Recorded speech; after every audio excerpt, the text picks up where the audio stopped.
Assalamualaikum. Kata goblok ramai dibicarain di belakangan di media sosial, Twitter, Instagram, Facebook, TikTok juga.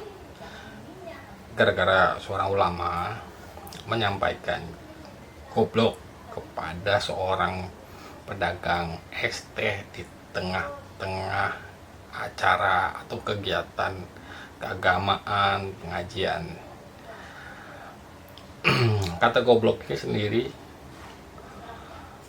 banyak yang berpandangan berasal dari bahasa Jawa, padanannya itu geblek. Geblek itu artinya bodoh, tidak bisa berpikir. Nah, geblek dalam bahasa Jawa itu sebenarnya kata sifat. Jadi kata sifat yang menunjukkan ketidakmampuan berpikir, lalu diserap menjadi bahasa Indonesia, menjadi kosakatanya goblok. Dalam bahasa Indonesia juga sama, bentuknya adjektiva, kata sifat. Kata sifat atau adjektiva ini sama seperti besar, kecil, cantik, jelek, goblok, mungkin antonimnya ya pintar, mungkin hanya. Nah, kata goblok itu sendiri sebenarnya kata yang konotasinya sangat jelek atau buruk. Kenapa? Karena sering digunakan dalam konteks-konteks atau situasi yang tidak baik, bahkan cenderung kasar untuk memojokkan satu peristiwa atau memojokkan satu benda atau orang gitu. Tapi dalam satu konteks relasi yang cukup dekat, seperti misalnya dalam pertemanan atau persahabatan, kalau goblok itu justru menunjukkan kedekatan atau keakraban, dan ini biasa digunakan oleh lingkup sosial atau anak-anak remaja atau ya bahkan di luar anak remaja di Jawa Barat, kan goblok. Nah, itu menunjukkan mereka kedekatannya sangat-sangat dekat ya, atau relasinya sangat dekat. Jadi tidak menunjukkan sifat atau konotasi kasar. Lalu dalam konteks pengajian Gus Miftah kemarin yang viral itu, dia menggunakan kata goblok, lalu menjadi bully, lalu menjadi cemooh, lalu menjadi sorotan publik. Ya karena penggunaan kata goblok itu tidak tepat. Kenapa tidak tepat? Kayak mau melihat dari 4 sudut ya. Pertama, relasi antara Gus Miftah dengan pendengarnya atau Gus Miftah sebagai penuturnya itu tidak ada kedekatan emosional yang sangat dekat. Jadi wajar saja ketika pendengarnya itu merasa tersinggung atau kecewa, marah begitu, karena memang tidak ada kedekatan. Tidak seperti yang tadi saya katakan, ada dalam pertemanan yang cukup dekat lalu mereka mengatakan kata goblok untuk menunjukkan kedekatan atau candaan yang sangat-sangat akrab. Ya itu bisa jadi tidak pendengarnya tidak kecewa atau tidak marah, malah justru ketawa. Tapi dalam konteks pengajian Gus Miftah itu mereka tidak punya kedekatan emosional yang dekat, tidak ada kedekatan yang seperti pertemanan atau persahabatan yang akrab begitu. Itu kan hanya sekadar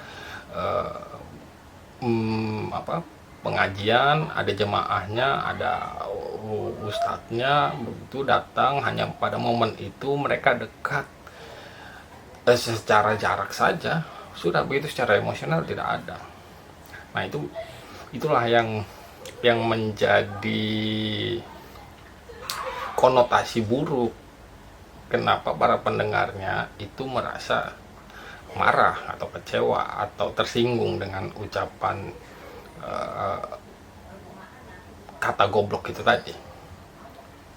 Lalu yang kedua itu terkait identitas penuturnya dalam hal ini Gus Miftah sebagai ulama, lalu yang kedua dia juga sebagai pejabat pemerintah yang punya kedudukan utusan khusus presiden bidang kerukunan beragama.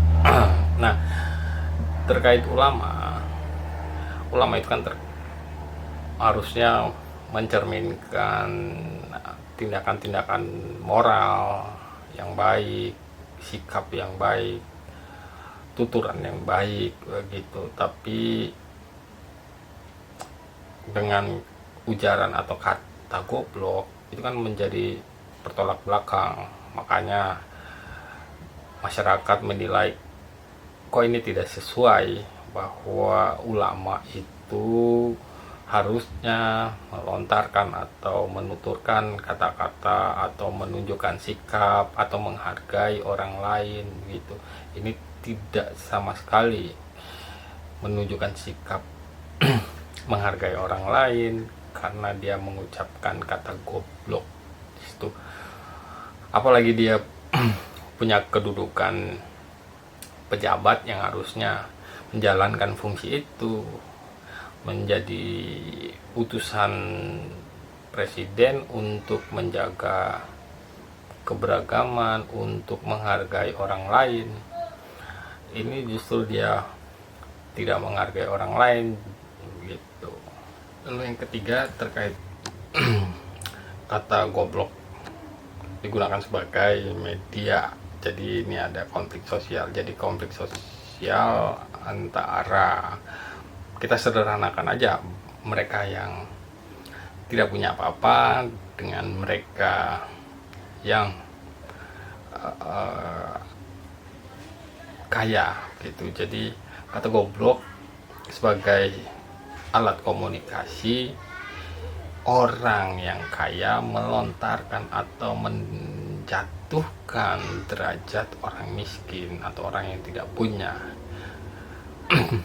Sebenarnya ini konflik sosial ya banyak sekali sih argumentasinya, apalagi kalau ditelaah dari banyak perspektif tokoh-tokoh konflik, tokoh-tokoh sosial ataupun filsafat. Nah, lalu yang keempat atau yang terakhir ini terkait logika algoritma. Jadi ketika ada muncul satu fenomena yang menarik di internet, wah, orang berduyun-duyun, orang atau influencer atau orang-orang yang punya kepentingan terkait dengan traffic, viewers, mereka akan menyamperin, mereka akan mendatangin, mereka akan mengunjungi orang yang ada di dalam satu fenomena itu, lalu menjadi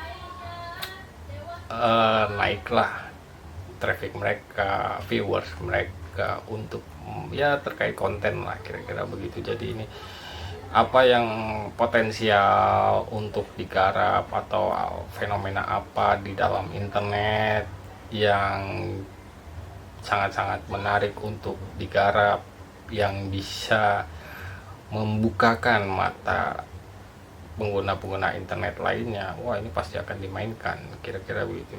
Jadi mereka memanfaatkan ya logika algoritma. Jadi ada pendomplengan satu fenomena di internet, wah ini kira-kira akan menarik, ini akan naik, ini akan viral.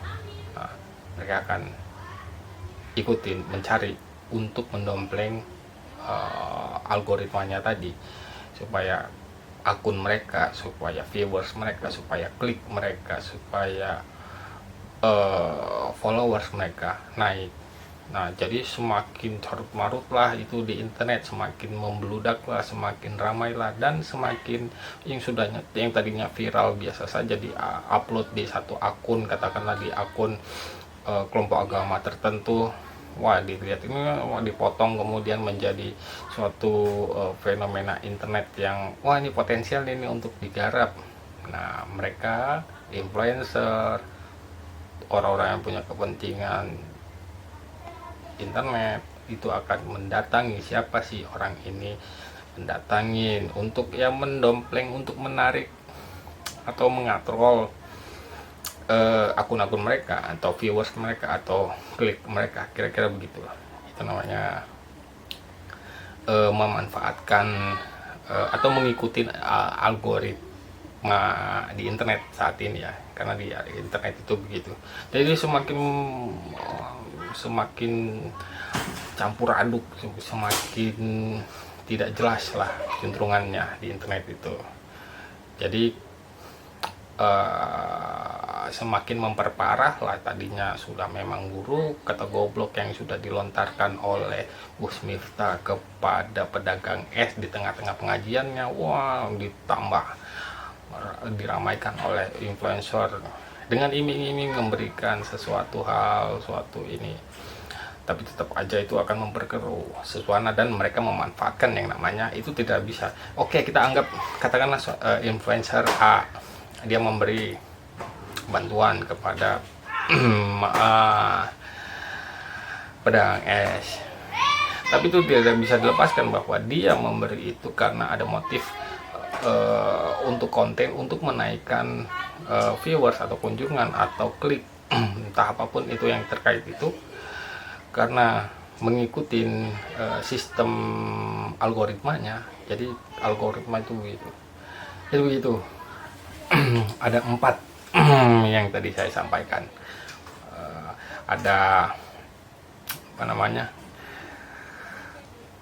relasi antara penutur dan pendengar. Yang kedua terkait kedudukannya atau identitas penuturnya siapa, dan ketiga ya, konflik sosial, dan yang keempat logika algoritma. Jadi ada 4 itu yang jadi cukup memperkeruh suasana dan membuat hingar-bingar kata goblok menjadi semakin entah berantah, kira-kira begitu. Terima kasih. Assalamualaikum.